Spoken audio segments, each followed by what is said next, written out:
Alright, so this is going to be a little interesting. What is going on, people? Welcome back to the channel. Ryan the Professional, back giving another video. Excuse the late upload. As always, you already know, my schedule is all over the place. But hey, that's not stopping me from dishing out the content for you guys. So hope you guys enjoyed today's video. Let's go ahead and get into the video. So, if you guys did not hear already, I already heard, but if you guys did not hear already, let me go ahead and remind you, this is actually true. Gran Turismo Sport, the new update, lets you pay real money for the new cars. Now every time we see stuff like this, really, if I want to backtrack, right, this whole generation will go down as one of the silliest when it comes to microtransactions.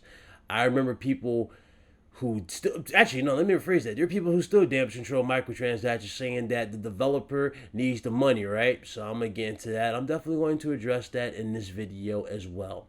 But as far as the microtransaction for GT Sport, am I excited for it? Am I happy for it? No.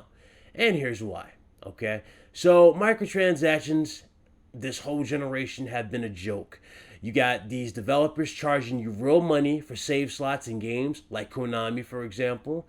You have other developers like Capcom that are charging you for the true endings of games through microtransactions. That's right, selling you the true ending for a game through microtransactions. And of course, my personal favorite, my personal favorite, which is by far the most disgusting thing I've seen in a long time, and yet people, the little 5-year-olds, still defend this, but Activision charging you real money just so you can gamble for a small, tiny, itsy bitsy chance of you possibly getting something as simple as a legendary gun variant or a gun in general in Call of Duty.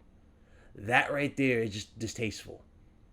But this generation will go down in history as one of those silly ones, because it makes no sense for us as the consumer to have to pay for these extra amount of things. Now, granted, if you bought the collector's edition, if you bought the quote-unquote ultimate edition of these games, then guess what? You're entitled to everything for free.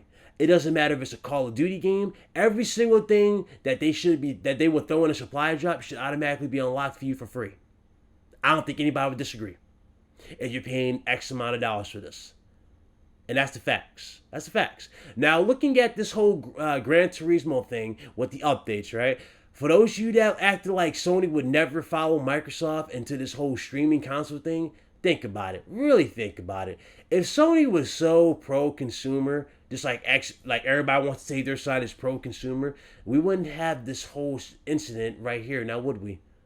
At the end of the day, Sony sees you for what you truly are, and the same thing can be said about Microsoft and especially Nintendo. They see you for what you truly are, a number. It doesn't matter who you are at the end of the day. You could be a big YouTuber, a small YouTuber, or you can just be a random Joe. If your name's Cody, guess what? They don't see you as Cody. They see you as a number. They see you as how much you invested into the ecosystem. In my case, they might see me as, okay, this guy is like 4,000, whatever, right? That's how much money I put into the PlayStation this gen, over into this gen. That's what they see me as, dead ass. That's what they see you as. At the end of the day, they don't care. They don't care. It's all about, and people give this guy a lot of flack, right? People give this guy flack all the time, and that's Icy Rhythms, but he made a very valid point. He made a very valid point. At the end, especially at the start of this generation, when people really was going at it like hard when it came to these consoles. But he said at the end of the day, it's going to come down to which console gives you the lube first. And I agree with him 110%. If it's Sony, guess what? It was Sony this gen. They told you they weren't going to do DRM, and bam, they were at 12 million before they knew it, right? That's just how it works. That's just how it is. This generation, people nowadays, they don't want to speak up. They don't want to speak up. They just want to pick, sides and go, this side's this side's that, without really looking at it for what it truly is. So, hey, whatever. But that's the truth. That is the God honest truth. Sony doing this and Microsoft doing the opposite. Yes, Microsoft doing the opposite.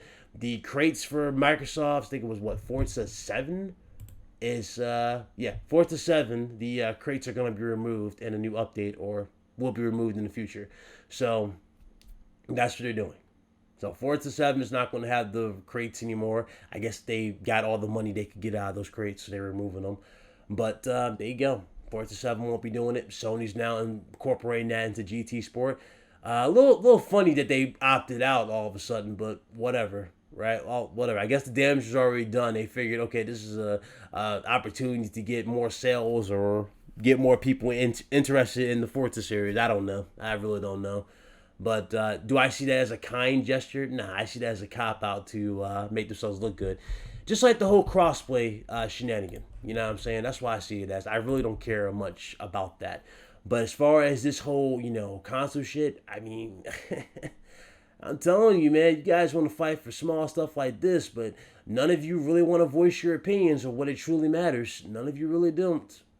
Microsoft, we learned that firsthand when it came with this console, and now the whole streaming thing is going in a full craze, and everybody's jumping out their seat. And it's like, why are you jumping out your seat? You do realize this is a repeat of the start of this generation with DRM. So you're okay with DRM. And you just got some people that crack me up that just be in sellouts saying, I'm ready for this. This doesn't affect me. I got great internet, so I don't know what you're talking about.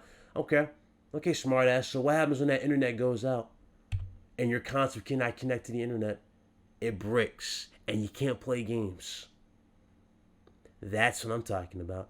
You see, it's too many people that want to act like knights and want to damage control every fucking thing. But when the shit hits the fan and it hits you with, like, the facts just hit you, oh yeah, you don't want to talk about that now, do we? We don't want to talk about those things now, do we, guys? Oh no. And that's why I'm going to end it right there. I'm going to leave it at that. So, my final verdict, my final thoughts on this is as follows. Play games, not corporations. Be a gamer, and don't be a slave. But I guess it's a little too hard to ask for in 2018, right? Right? So, whatever. That's the video. If you guys enjoy, you know what to do. I'll catch you guys later on. Yeah, have a good one. Deuces.